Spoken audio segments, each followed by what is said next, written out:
but we'll start here, and you're the perfect person to play this for. So a couple of weeks ago, the Seahawks made a change at offense coordinator. They bring in Clint Kubiak, and I'd love to ask you about his system. But in his opening press conference, he was asked about some personnel groupings that he likes to use, and here's what he said. Certainly love playing with a fullback, like being in 21-12 personnel. Again, that's going to come down to, the strength of our players, who we have on our roster, and let's use the best 11 out there. Let's get the 5 best eligibles deployed out into the route scheme. So those are things we're working on right now. You hear that? I see the dance. Know, that's why I'm over here dancing, man. Fullback love, baby. And when you talk about that system, that's, that Mike Shanahan, Kyle Shanahan system, which they're all disciples of, and Clint Kubiak. Actually, I'm sorry, Kubiak was part of the old system. His dad was. And so this system stresses a defense with the outside zone. And you're trying to circle the defense, and you keep trying to circle the defense. And when the defense won't let you get outside, the running back and the fullback can put his foot in the ground and get north and south. And the running back can kind of pick where it goes. And the passing game can come off of that. I think it's going to be tremendous for the Seattle Seahawks team. I think it's a big reason why they made the switch from Coach Grubb. I thought we tried to throw the ball a little too much. Sorry, Jackson Smith and Jake, but I know you got a little upset about that, man, because you had a great year. But I think Coach McDonald, just talking to him last year and being a part of the preseason team, he wanted to run the football. He wanted to, in spots, and Brock, you know what I mean, sometimes just be ignorant about it, running the football, because you want to send a message. And I think this Clint Kubiak system will be a little bit more efficient, and you can build a capable passing game off of it so that you can control the game any way the game may play out. How many Mike Robs are there out there? Oh, 7 or 8, maybe a little bit more. Okay, and I asked that, and that's active maybe in the NFL. I'm talking about the Mike Rob in college. Right. Like, where do you find one? Yeah, how would you find the next Mike Rob in this draft? Well, see, Brock, that's a loaded question, because when I came out, I had to play a tailback, play a slot receiver at times, special team or whatever. And my specialty was quarterback in college. And I believe if I would have came out in this year's draft, it'd be a little bit different. I think teams would be hesitant, or a little bit more hesitant, to switch my position, i.e. you look at the kid out of Alabama. His name's Jalen Milroe. Jalen Milroe, yeah. Who I think if he can develop some pocket awareness, if he can go to an offense that gets the ball out of his hands, I believe he's a stronger runner than Lamar Jackson when he's running the football and he's a pure runner.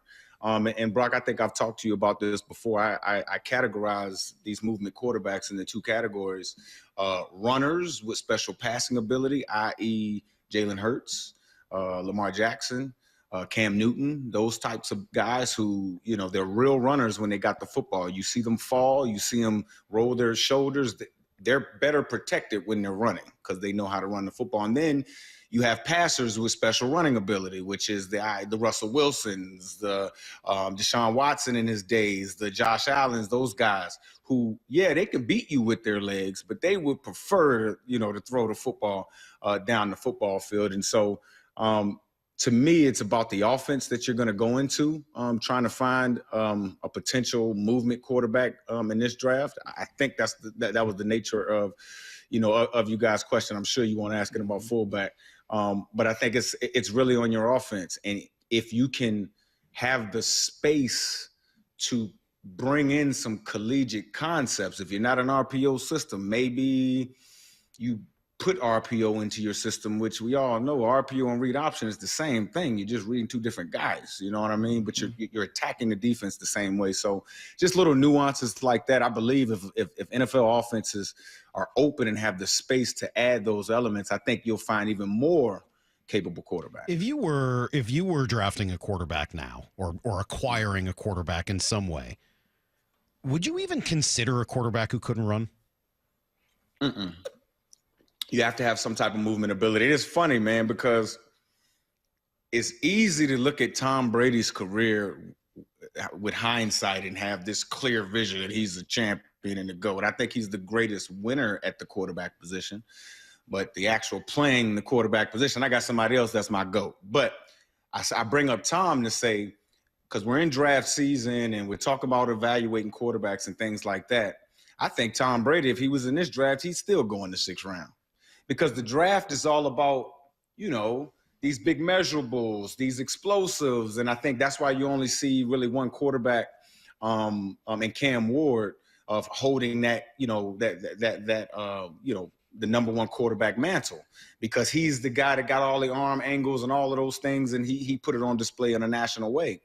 When you talk about Shedeur Sanders, who, by the way, I have interviewed before, not interviewed, but I talked to right before I was shooting my podcast, the Get Got podcast with Beast Mode, who I know you guys won't talk about. The guy, you got to look at Shedeur a little differently. I look at him as a force multiplier. And oftentimes, your bad teams who need a quarterback are drafting at the top. And they get these big-time explosive element types of guys. And I'm not saying these guys can't change a organization, because they have, right? But oftentimes, those guys don't know how to force multiply. They don't know how to make everybody around you better, because you're usually on the better team in college. You right? And I think with Shedeur is a little bit differently, and I think you got to look at him a little bit differently, because he's taken teams who weren't that good and completely changed the culture. Again, when I got a chance to talk to him, I saw a bunch, his crew with him, a bunch of little guys, young guys or whatever. And yeah, you see the chain, you see whatever, you can see Prime's impact on him. But this kid is in control. Like, this kid understands, like, yeah, I'm gonna give some love to this left tackle right now. I know he's struggling, but I need him.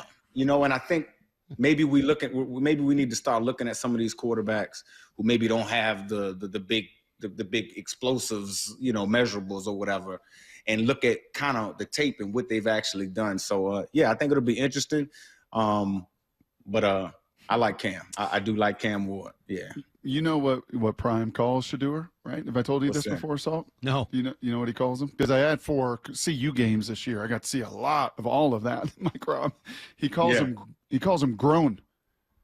He's just grown. He's always been grown. Like, that's grown. He's just grown man. Like, he's way, way ahead of his years. So he's always just been kind of a grown up in the room.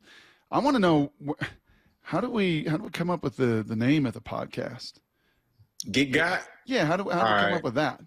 So that's you got to understand, man. Beast Mode was like one of my best friends on the planet. Like, and we first really met when he walked into the running back meeting room in 2010 in Seattle. Like, that's crazy. He's one of my closest people in the whole world. And so for the last 5 years, I've been working on Beast Mode. Like, yo, you need to do something, bro. Like, come on, man. I know you don't like talking, but you do a lot of stuff, bro. You know what I'm saying? Let's do something. And about a year ago, he called me, and he called, I didn't pick up.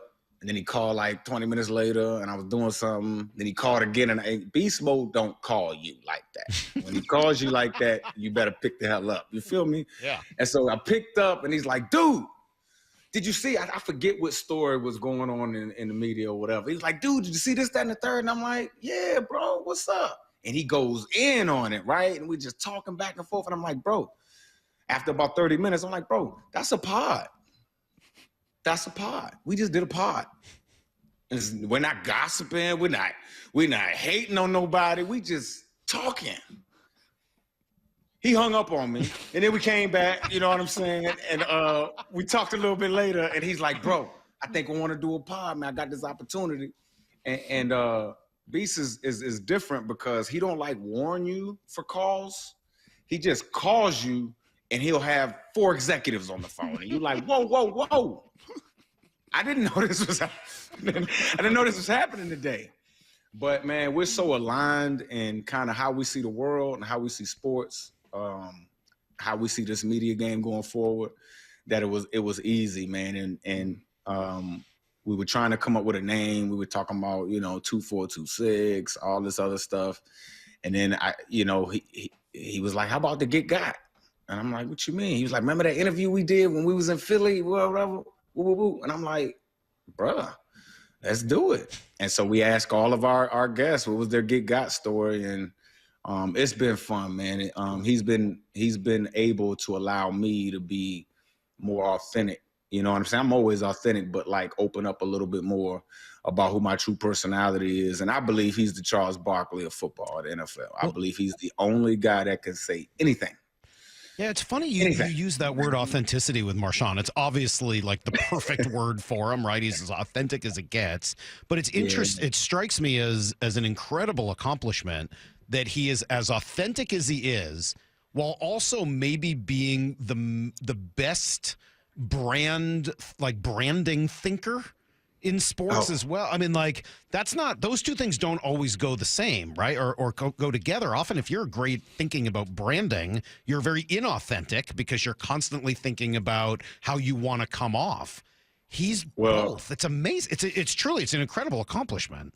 It is, man, right? And I think what's that saying? It ain't too fun when the rabbit got the gun, so to speak, right? Well, he's the athlete, he's the product, and he also has the business mind and the business sense to like stay on his principles. You know what I mean? And I think other than the authenticity, because you just can't, you know, that's when you first meet him, you see that. That's what really got us being close when we were playing, because, you talk about more, you're in that building for 8 hours a day, you're talking about more than just football. And you start to realize, man, this dude on something different. Like he's looking at life. He's taking a long view on a lot of subjects. And Brock, you notice whenever we have the benefits meeting, I was in the team meeting room, he used to sit in the back, but when the benefits people came in and all that, he moved 5 or 6 rows up. And you just notice this type of stuff about people. And I knew he was serious about his business. And then when he retired and came back, and he started just, basically giving what we call ism or some knowledge to the young guys out there, I knew he had kind of, flipped the script in his career, in his mind. Like, yeah, I gotta go out here and lead. And he's doing a great job at it. You feeling some Pete Carroll vibes? Pete Carroll 2010, 2011 with what John and Mike McDonald are doing and resetting completely this roster? Yeah, I do. I really do. Hopefully, for us Seattle Seahawks fans, hopefully it doesn't take almost 300 transactions to completely flip the culture like it did in 2010. And I was one of those transactions. Man, like every day it was a new person next to you in the locker room. Me and Beast talk about that a lot. And he came there week 6. So anyway, I do see that, man. And I do think Coach McDonald needs to have the room and opportunity to kind of put his stamp on this team.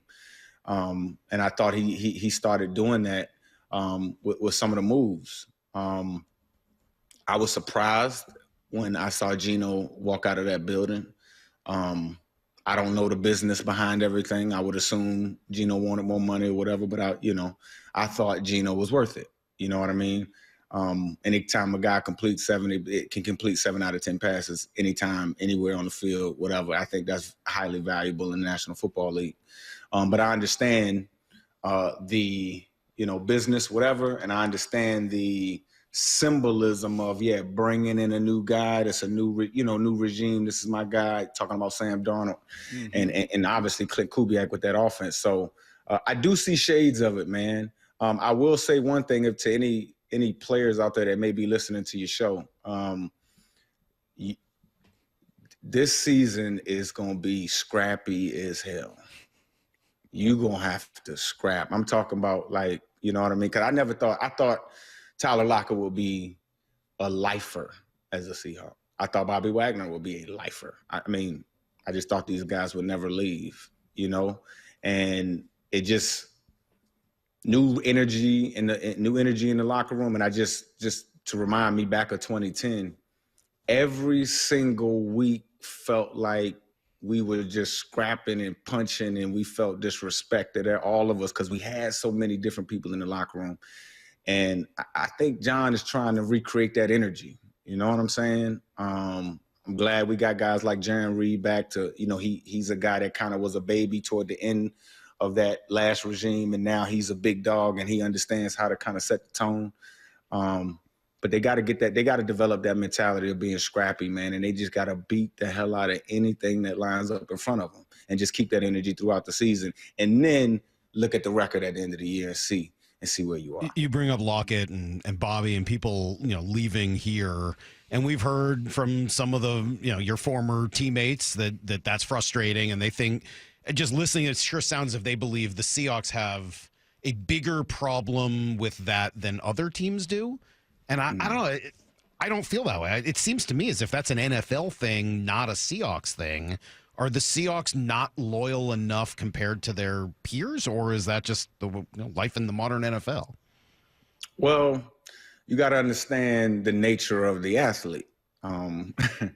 We take stuff highly personal because oftentimes we use it as motivation, right? And so, when you're talking to players, I always understand that about a player's mentality. So guys who say, oh, man, Seahawks will do a good job of, taking care of our guys. Look, I see guys in and out of this league every year. You know what I'm saying? Guys that, played when Peyton Manning was leaving out of Indy. I mean, I thought he would never leave Indy. Stuff with Tom Brady in New England, like stuff like that. Things happen. And I wouldn't say that Seattle is different. I would say this. The fact that we're tucked up in the Pacific Northwest, kind of in our own little ecosystem, the fan base is like a college fan base, right? It puts a little bit more of a spotlight on things when things, when things do happen, when guys are let go, when Bobby Wagner is let go. Yeah. Do you think it's even worse with when Pete was here? Because Pete was so good at making people feel loved and wanted and all of it. And then all of a sudden you get released or cut or whatever happens. Like, well, but this guy said he loved me. He said I meant something. Like, did that make it almost even harder when it ended for some of the guys here?